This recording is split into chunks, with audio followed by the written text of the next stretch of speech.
Good morning and welcome to the Texas Motor Speedway in Fort Worth, Texas. It's time for the first of two practices here at the mile-and-a-half Texas Motor Speedway. Just 3 races remain in the chase for the 2009 NASCAR Sprint Cup. Cars are lined up on the pit grid. This is a 45-minute practice. Good morning, everybody. How you doing? Steve Burns, Larry McReynolds, Jeff Hammond. Larry, ready to go, guys? Ironing this shirt for 7 hours. Yeah, it looks fantastic. really good. Yep. There's a story that goes with that, story folks, there that don't we'll tell you later. That's right. We promise. Well, Jeff Gordon's on the pole. Let's take a look at where the guys in the chase, where they start tomorrow in the Dickies 500. Jimmie Johnson, who has a lead of 184 points, starts from the 12th position, and Jeff Hammond. See Jeff Gordon, 3rd in points. As we said, he starts from the pole. Remember, guys, he got his first win here in Texas in the spring. He comes back here in the fall. He backs it up with an outstanding run to sit on the pole. I'm beginning to think that Texas is becoming Jeff's probably favorite racetrack, and he would love to do the sweep a lot like Carl Edwards did, I think, in 2008. And I think a lot of times we forget he's not that much further behind Mark Martin than Mark Martin is in front of him. So he'd like to catch Mark for second and put some pressure on his teammate. Could be a good place to do that. Yes, Jimmie Johnson's got a big lead, guys, but I think this is the kind of racetrack that if you're not careful, talking to Chad Canalson, you probably talked to him more than I have, it could be an issue for that 48 car, and he could gain some valuable points if he wins again tomorrow. I'll tell you a couple of cars that I'll watch, and if you notice looking at that graphic, they qualified awfully good. The 2 Roush Fenway cars that are in the chase, 2 guys that do not have a win in 2009. I think that'll be a group that's going to be awfully good. This has been a good racetrack for Roush Fenway.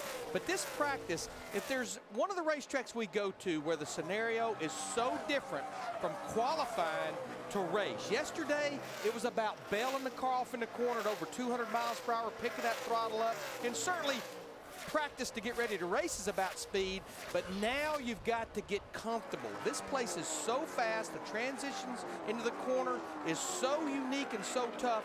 This is about getting comfortable, and I'm anxious to see, because we never saw it yesterday, will they start to move the groove up off the bottom of the racetrack? And one thing we are extremely happy to report is the weather has been phenomenal this weekend.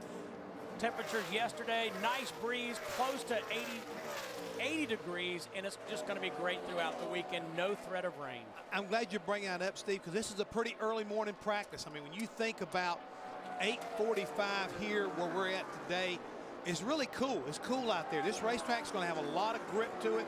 It's going to feel kind of like give you a false sense of security. And if you're not careful, I think you may wind up making some adjustments on this race car that can get you in trouble. Now, Larry talked about keeping the car balanced, keeping it comfortable. Yes, you've got to do this. Fast, fast, fast racetrack. I like what Darrell Walker said about this place. As a race car driver, you don't ever want to say you're scared. But when you race at Texas, a lot of times it will get your attention. It will scare you from time to time because of the amount of speed you carry in qualifying, and even during the race. You're really hauling the mail around this racetrack. Larry, the other thing we've heard for years is getting the car, you mentioned comfortable, but the balance, front to rear. Well, you enter the corner so fast here that the car will tend to want to get loose on the entrance. And one thing I touched on, I'll go a little deeper, the straightaways here are fairly flat. We've got 24 degrees of banking in the corner, but it transitions so quick, getting in and getting off. That's what got a lot of guys in trouble yesterday on the exit of turn 2. But what'll happen is in the middle of the corner, you're carrying so much speed, is you'll tend to want to slide the front wheels, and it's finding that balance between not being loose getting in, but yet turning in the middle of the corner. I think we'll see what an imbalanced car looks like with this 42 car of Juan Pablo Montoya. Oh yeah, he's got his hands full early this morning. And I said earlier, Steve, I believe the track is going to have a lot of grip here at the very first part of this practice, even though we had a Camping World Truck race last night. And congratulations to Kyle Busch, who is doing the triple this week. He has now got the first win of the weekend. But I think you've got to be careful, again, not to get yourself into a false sense of comfort here this early. Now, I think the second practice will be more indicative of what we're going to see as the track starts to warm up. There you see Tony Stewart in the 14 car. I was just looking, he's second quickest. He's run a total of 6 laps so far. David Rudiman is the quickest, followed by Tony Stewart. Juan Pablo Montoya, the team's high atop the transporters, surveying the practice. We'll be right back.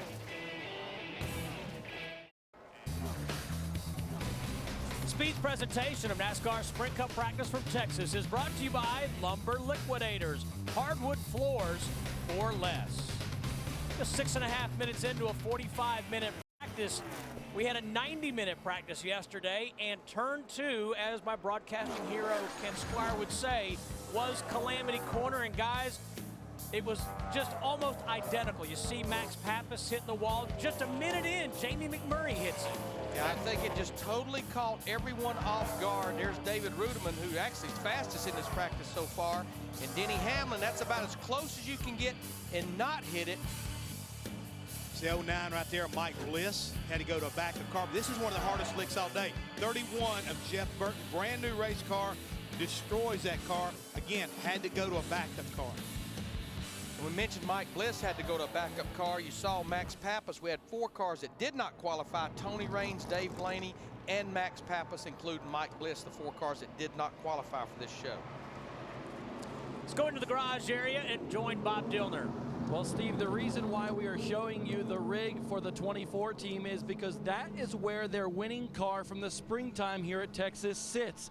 The winning car up there as their backup car. They decided, even though they won with that car, to bring this machine here today. And this weekend, this machine is running very well. It was the car that they ran at Atlanta. Jeff Gordon on the pole for tomorrow's race. This practice session is all about dotting the I's and crossing the T's, making sure their shock travels are right, that their clearances are A-OK. Steve Letarte told me this practice is probably just a little bit too chilly to indicate race-like conditions. So they will make sure they baseline the car here in this practice and then really try to hit the home run in the next practice. Wendy Venturini. Well, thank you, Bob. Good morning to everyone on this early Saturday morning. Now, Kyle Busch qualified yesterday for the Cup race in 5th. It's a great start to a weekend with his brand new crew chief, Dave Rogers. Dave Rogers and Kyle Busch working out their communication throughout their first weekend, working together as we end this 2009 season. Now, Kyle Busch in this first practice laps this morning is 4th in the practice chart, but he has an extreme vibration in the turns early this morning. They've determined it might be the set of tires he has on the car right now. He said that vibration didn't go away above 9,000 RPM, so they are putting a new set of tires on. Crew chief Dave Rogers talking with Kyle Busch about how the race car felt those first few laps, but keep in mind, Kyle Busch was in victory lane late last night for the truck race. It was a fuel mileage race for those truckers. Kyle Busch stayed up late, got up early this morning, has been busy already thanks to the truck victory, as you see him with Hornaday battling it out on those final few laps last night. But a great win for Kyle Busch as he's finishing up a strong 2009 despite not being in this chase for the Sprint Cup. And Wendy, his 18th NASCAR win of this season. 4 in Cup, 7 wins in the Nationwide Series, 7 in the truck, his 16th NASCAR Camping World Truck Series career win. And since they reunited him with crew chief Richie Waters, he's won 5 consecutive NASCAR Camping World Truck Series. What's amazing about that, and the guys on the broadcast pointed it out last night, is that Ron Hornaday won 5 in a row, Kyle Busch has won 5 in a row. It's the first time since Bobby Allison, I think, and Richard Petty did it in Cup. Both drivers won 5 races in a row in the same season. And we saw Jeff Burton in the replay just moments ago. Jeff, he hit the wall, in fact, so hard. He told Wendy, I believe, that he had a headache, but he's not going to run the Nationwide Series race. No, we talked about it yesterday. I mean, you could tell when he got out of the car, he was headed for the transporter, and it got his attention. And you hate to say that, but I'm sure that this morning, his neck, his ribs and everything, the cars are designed to hit more with a frontal deal or backwards. That side impact like that there is the hardest thing to try to safety up and protect the driver from. And I'm sure this morning he is probably very, very tender. But so far, not a bad practice effort. He's 26th. The year Bobby Allison and Richard Petty did it in Cup, 1971. You're a beast.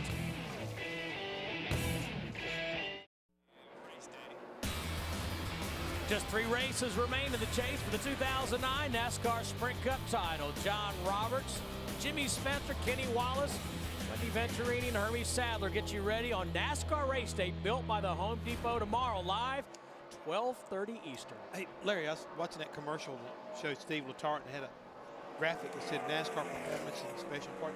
Is Steve Letarte now going to wind up being part of NASCAR Performance? Or Y'all are welcome to be part of NASCAR Performance anytime you so desire, my friend. So when can we watch NASCAR Performance? Well, you can watch it this week twice. You can watch it at 7 p.m. on Saturday Eastern time and again in the morning at 11 a.m. Eastern. Here we're watching David Ruderman. Again, I mentioned he was fastest in this practice. He's run a total of 11 laps.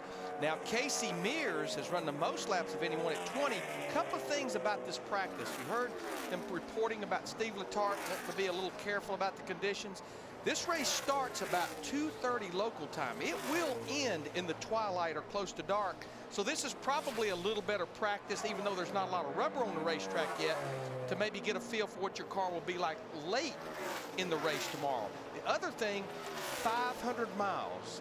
And we're seeing a lot of engine attrition over the last few weeks. So you've got to be careful not to just sit here and just put tons of laps and cycles on that engine knowing it's 500 miles tomorrow. By the way, you mentioned Casey Mears. You see Juan Pablo Montoya talking to Mark Martin. Casey Mears will be in Jeff Burton's Nationwide Series car filling in today. Let's go to Bob Dillman. Mark Martin will start 7th in tomorrow's race, and right now he is complaining of a very loose-like condition entering the corner. Mark says he really cannot arc it the way he wants to. He says as long as you tighten me up on the entrance of the corners, this car is going to be pretty good, but very unstable, very not a safe feeling is what Mark Martin described it as his car entering the corner. So that's what Alan Gustafson and this team are going to work on right now. Well, we got a smoker over in 1 and 2. Looks like the Robby Gordon car. Caution is out. Robby qualified in 29th.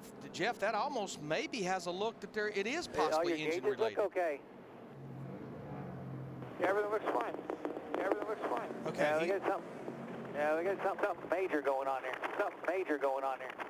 So Robbie's probably talking about the gauges. Well, I think what's going on is that I think his spotter's talking about major, and Robby says he feels everything looks fine. So maybe they got an oil line or something like that loose. I mean, that's what you go through.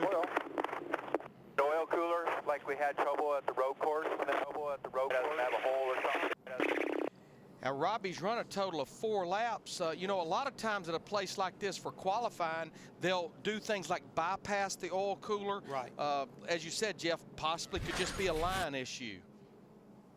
See a little wisp of smoke coming out of 3 and 4, but he gets all the way down here to 1 and 2. And this, I caught the tail of smoke. This is he entered off in there. All of a sudden, it kind of like it just erupted right there.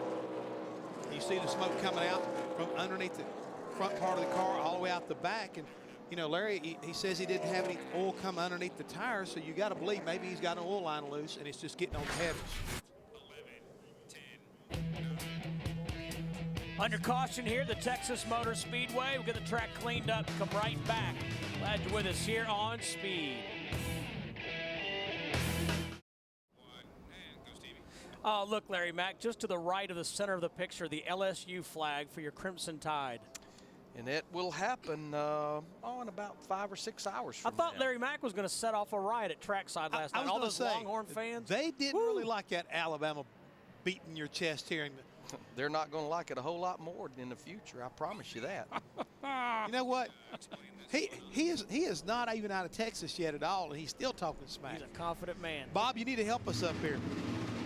I'll try to do what I can. Let's talk about Robby Gordon here in the garage area. They got the car up on jack stands, and right now they're looking underneath the car. They think the leak is somewhere in the transmission area. Now, take a look at this. Robby didn't say that there was any grease getting on the tires. Look at all the grease on the back of this race car right here. He's got something going on. When he pulled in, it really smelled like rear end grease, rear end fluid. But right now they are checking out as we look back underneath around the transmission area. They have not reported what the problem is just yet, but they are cleaning that area pretty good right now, and they're hoping to get Robby back out here as soon as they dissect what the problem is. But a lot of grease here on the back end of this race car, Mr. Hammond. Bob, just kind of watch there, because they may have had a situation. A lot of times you'll drop the fluid levels in the transmission, and when they went back to fill it up, they may have overfilled it, and it's blowing out the breather.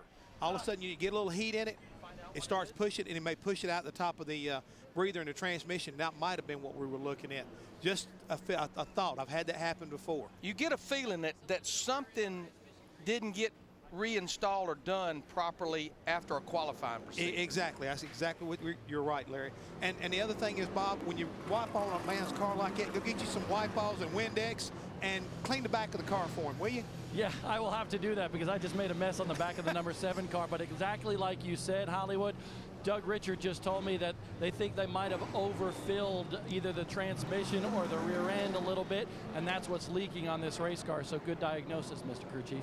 Like I say, been there and done that. And the fortunate thing about it is nothing got really hurt. We got a caution flag out of it, but that's something they can easily just drop the fluid level a little bit, clean the car up, and go finish this practice. And speaking of finishing practice, it's back open for practice. All 43 of our cars, they've been on the racetrack. There's our points leader, Jimmie Johnson, in that 48 car. Jimmie right now is 10th quickest. He's run a total of 7 laps. I think they were a little surprised at their qualifying yesterday. I think talking to Chad Canals, he felt like they had a shot at the pole, ended up qualifying 12th. All 4 of the Hendrick cars in the top 12 after qualifying, including Dale Earnhardt Jr., who qualified 9th. I'm always interested to ask you guys, as former crew chiefs, nobody goes out here just to run laps.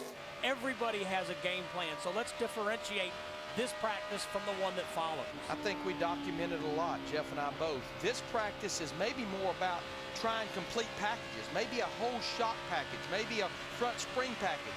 Once you get through this practice to the final practice that happens pretty soon, it's down to fine-tuning, maybe just changing one shock or making a track bar adjustment, something of that nature. And I think Larry also pointed out the difference between this practice and how it compares to the latter part of the race. And what I'm looking at is this second practice being more like the start of the race. What you'll try to do, Steve, is get all the information you can out of both of these situations, give it to your engineers, and let them have it on file so that when you get done, you sit down and put your heads together and say, well, I like this early practice, I like this in the second practice. Let's see if we can marry them together and maybe make a total package for the race. I mean, I don't think we'll see the final package underneath any of these race cars until just before they roll them through inspection on Sunday morning. I think they'll be tweaking all the way up to there. Yeah, this practice is 8:45 to 9:30 local time. Then, as Larry said, a brief break, and then a final 1-hour practice, 10 to 11 local. You know, just saw Chad Canals up there, and the confidence that he has, that Jimmie Johnson has, that whole race team, all they have to do is finish 10th or better in these last 3 races. That's regardless of what Mark Martin and that 5-car Alan Gustafson does.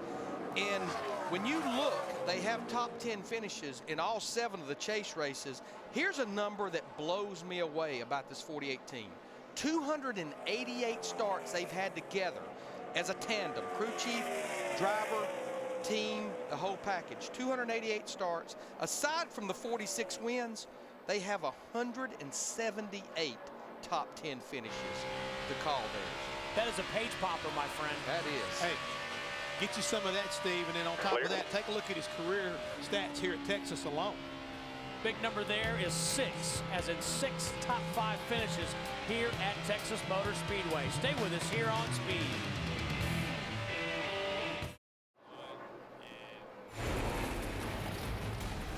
World of Outlaws World Finals tonight at the Lowe's Motor Speedway in Charlotte, the dirt track. It's 8 o'clock here on Speed. Scott Bloomquist, one of the winners last night.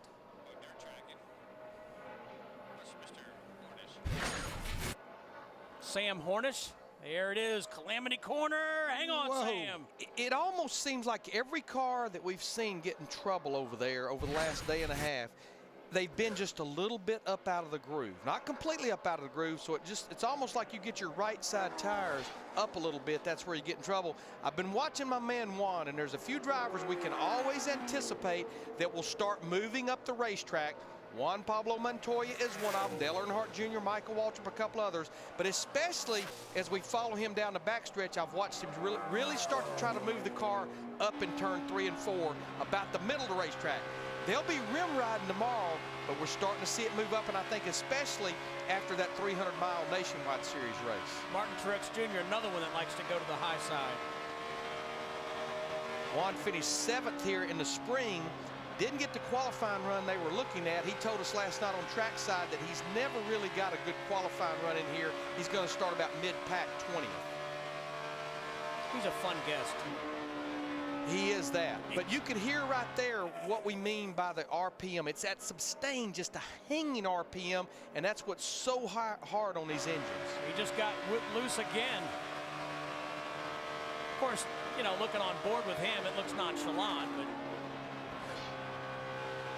And you see right there, he is not out of the throttle much at all, just enough to kind of let the car take a set. He tells us about his airplane, so I'd say he's flying by the seat of his pants. He is. Loves to fly those remote-controlled airplanes. Yes, he does. He's into it about as much as anybody I've ever heard. Sounds to me like he's got his own squadron. And I tell you, you know, we know we're going to be paying attention to Jimmie Johnson as he's trying to set history in NASCAR by winning his 4th consecutive championship. But I'm going to be watching this car, the 5 and the 24, because those 3 teams are separated with 3 races to go by only 55 points. And Juan told us also on trackside that what his team has accomplished has proven, yeah, it's nice to be part of a mega team, but what they've proven is hard-working, determined people has paid off. Take another look at Juan Pablo getting loose off turn 4. That thing did like a little D-do right there, Larry. You know, almost like it went like the front and then the back. You know what I'm saying? But I love that shot because, you know, you and I, Steve, when Darrell's up here, we can speculate what the car's doing, but when you see those hands, we know what it's doing then. Go back to Bob Dillner. Well, Steve, he's got a little tight to loose condition is what Juan Pablo Montoya just reported to Brian Patty, his crew chief, and basically he said, tell you what, let's just park it, guys. Let's put it up on scales, and let's think about it because the car is very unstable right now. So Juan Pablo Montoya might be done for this particular practice session.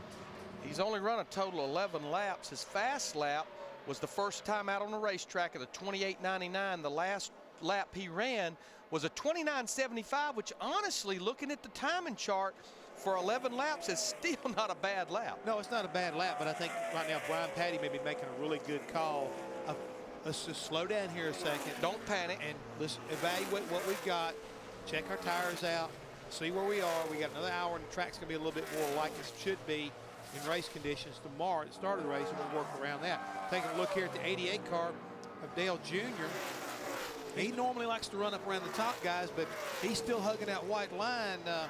14th quickest in his practice session so far, so he's one of the guys that hasn't ventured off the bottom yet. And you know, you might wonder if he and Lance McGrew are trying something a little different. I mean, hey driver, I like running up here, but you know what, guys that are winning races and going quicker than you are, they're running down low. We need to work on our stuff, and let's make it work down low. We'll use the top part as a safety valve.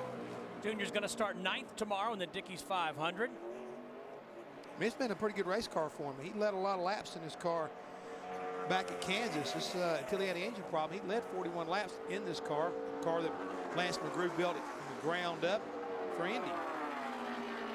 Tell you what, that's just his 2nd top 10 start since the 21st race of the year at Pocono. But I think all eyes, including their own eyes, will be watching this race car and this race team for these final 3 races. It was announced a week ago. Lance McGrew is no longer the interim crew chief. He will be the crew chief for Dale Earnhardt Jr. in 2010. This has been a good racetrack. Phoenix has been a good racetrack. They know that the unknowns are gone. Maybe the performance will start coming to fruition for them. Chad Canals and Jimmie Johnson sorting out their race car right now. David Rudiman still the quickest.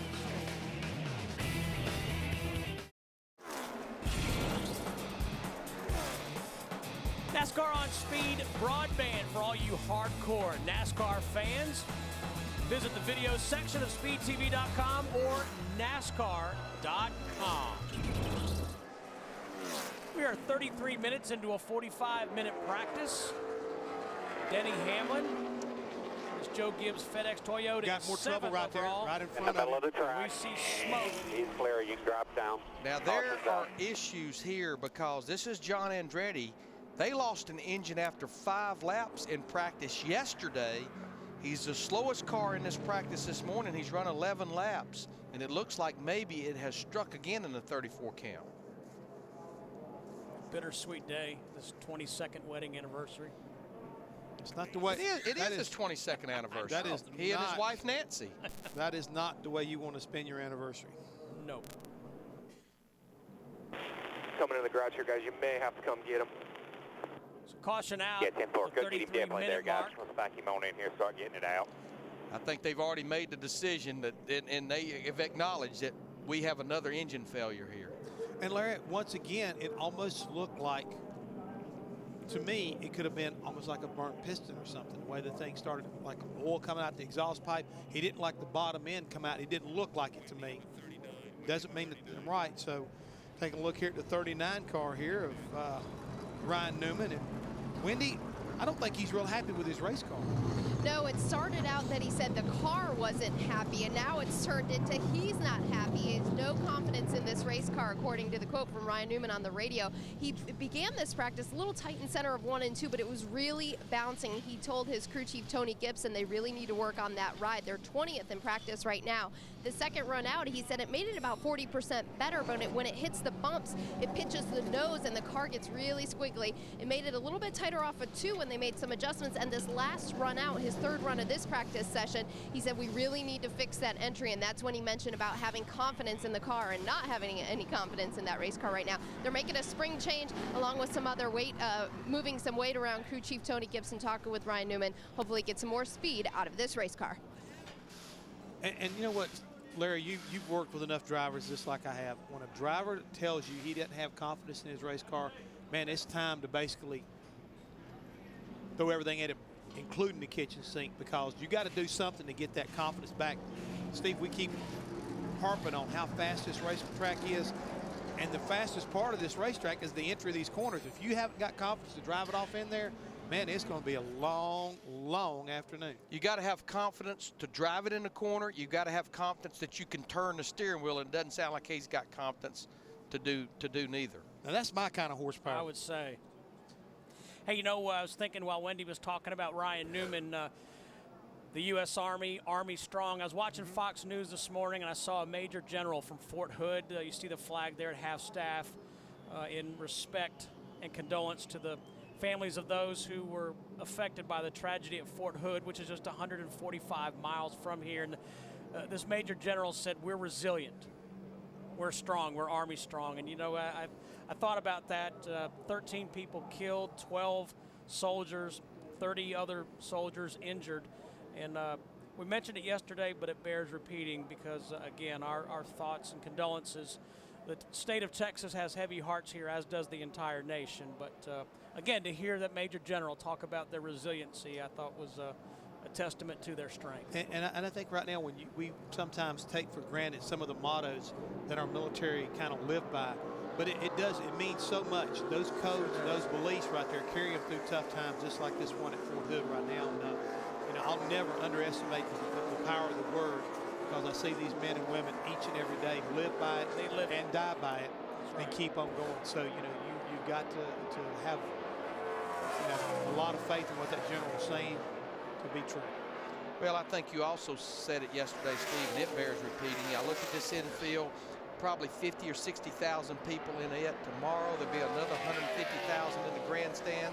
And we can all, and we will be here, and we feel confident, we feel safe because of our men and women, boys and girls overseas fighting 24/7 for our freedom. Back underway after a second caution. The first for Robby Gordon, who was trailing fluid. See Kyle Busch here, he's fourth quickest, and we talked about this yesterday, a big story coming out of the Joe Gibbs camp that was announced last week before Talladega. He's working with new crew chief Dave Rogers for these final 3 races. Dave, of course, the crew chief normally on the number 20 Nationwide Series car for Joe Gibbs Racing. Steve Addington still with the organization. In fact, he's here helping Wally Brown with the 4th Joe Gibbs car of David Gilliland, just wanting to try a little something different. Even though this group, they've won 12 races total, 2008, 2009, I think Joe and J.D. Gibbs just got a feeling that maybe things weren't clicking over there as they should. But Wendy, looks like here today, so far in practice, things looking good for this M&M's car. Yeah, and it sounds really good on the radio. You can pick up a lot in the garage area just by listening to the scanners, and I think it's been really interesting to watch that play out the past 2 days between Dave Rogers and Kyle Busch out in the Cup garage. Now, they made a right front shock change when they were in the garage area, and Kyle said it's loose in, tighten the center, loose off. It's not bad, and it feels okay. So there's some positive feedback from Kyle Busch regarding his race car this weekend, and you really can hear that communication starting to pick up between Dave Rogers and Kyle Busch. Things are really paying off with that change so far early in this weekend. Bob? Well, Wendy, David Rudiman might be done for this practice session. Fastest on the speed charts right now. How's the car, and what are you going to be working on for the second practice? The car's pretty good right now. We really think that the track's probably going to change a little bit here as it goes. It always does. So probably our happy hour practice will be the one that's closest to what race conditions will be. And kind of got a rock or something hit the oil cooler, and it's not leaking, but Rodney Childers doesn't want to start the race with an oil cooler. We haven't tried, so we're going to stop a little early, change it, and get ready for second practice. All right, crew chiefs, what do you think about that? A rock in the oil cooler. Well, again, I think he's making good sense there. You know, even though you feel confident with a new oil cooler and the lines coming loose, go ahead and get some laps. Plus, they've run 22 laps in this practice. Again, watch how many laps you put on your engine during these two practice sessions. Got to take care of that engine. This is one of those times right now. This is, to me, it's nail-biting time for an engine builder. We're 40 minutes into a 45-minute practice. It's zipping by. Stay with us here on Speed. There's a look at the rest of our menu. John Roberts will have NASCAR Live following this practice. Then we'll all be back with you for final practice, 11 a.m. Eastern. Over on ESPN2, you can see the NASCAR Nationwide Series race, the O'Reilly Challenge, NASCAR Performance. We love that show at 7 p.m. with Larry Mack. And NASCAR Smarts at 7:30. Now, John Roberts told me they're going to give away a big bundle of cash on NASCAR Smarts. Yeah, a lot of money. Like $100 grand. Yeah. Why can't we play? Probably not eligible. I think that's the way it works. Wendy. Well, Jeff Burton in that new race car for this weekend, the backup car from yesterday's practice wreck that he had. Remember when he went out to qualifying? It was the first laps that car had seen. It qualified 42nd. Now, they've spent a lot of time on the racetrack this early practice session because they wanted to get a good feel for this backup car. The car they had originally was a brand new chassis. They were really stoked about running here at Texas. Well, after Jeff Burton got into the wall, due to that power steering line fitting that broke, this backup car has not been run since back in May earlier this season. It ran at Texas, it ran at Charlotte. You see Jeff Burton get a little bit squiggly right there. He's 29th in this practice session. The guys tell me this car has been sitting in the back of the shop and they hadn't taken it out yet. So Jeff Burton's trying to really get some more speed. He said he's trying to find a different way to get through the bumps. He's trying to ignore the free-in condition that he has and trying to make more speed out of that race car. And as he pulls in, they're trying to gather as much data as they can this Saturday morning for a very long race tomorrow. Jeff Burton trying to get a good feel for this car that's been sitting in the shop since the spring. Well, Wendy brings up a good point, and it's the age-old question for you guys as crew chiefs when you race speed versus durability. We've talked about 500-mile race, sustained RPM. So how does that compromise, or is it a compromise, work with the engine builders? Do they want to limit the number of laps? I think it's a case-by-case basis. Every engine builder down there would love to probably see you keep it down to around 50. If you're like David Rudiman, if you're like Montoya and Brian Patty, you got a pretty good car, it enables you to follow that agenda. If you go back to Ryan Newman and Tony Gibson, who are scrambling with that car, you can't just sit in the garage area on jack stands because you've put X amount of laps on your engine. You've got to get out there and make your car better. Larry, will tell you right quick, many a time you will see an engine builder and a crew chief almost nose to nose because you're debating and arguing about that engine is their baby. That race car is your baby, and you kind of like have a little infighting about who's taking care of what. And you have to have a compromise every now and then. And we see the red and black, which means, guess what? They can't put any more laps on the engine. They don't have to argue anymore. That's right. I'm going to tell you right there's the man that had the biggest influence at Richard Childress Racing. When I was there, Richard Childress, he would watch closely. Richard has a lot of knowledge about engines. He's been doing it for a number of years. And he would come by. He wouldn't say, don't run anymore.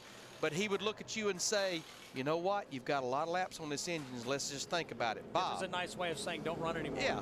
Bob. Well, down here in the garage area, teammates Ryan Newman and Tony Stewart are talking, doing a little debriefing after this practice session, and they are on two opposite sides of the spectrum right now. Ryan Newman, 20th quick. Tony Stewart, 2nd quick.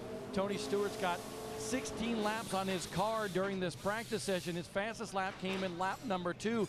But the best story of all, Jeff Mindering, the car chief for Tony Stewart, told me the car is good on a long haul. Tony is really happy right now. So possibly this conversation right now, each other talking about what's going on with their race cars, but maybe Tony giving Ryan some pointers to get around this racetrack and make the car a little bit better. Well, and Bob, that goes to Jeff and Larry's point. Now they can go into the second practice. If the car is handling well, perhaps they can run fewer laps. Well, that's what you're looking to try to do, because again, I'll tell you right quick, Junior Johnson told me a long time, he said, boy, a bad handling race car that runs all day is a lot better than one that handles real good for just 5 laps when you blow my engine up. Got to go all day here. See the Chase drivers, where they finished up in this practice. And again, they'll go through that all-important debrief. We'll be back with you in about 30 minutes for final practice. Meanwhile, let's go down to the speed stage where John Roberts and crew have the latest updates.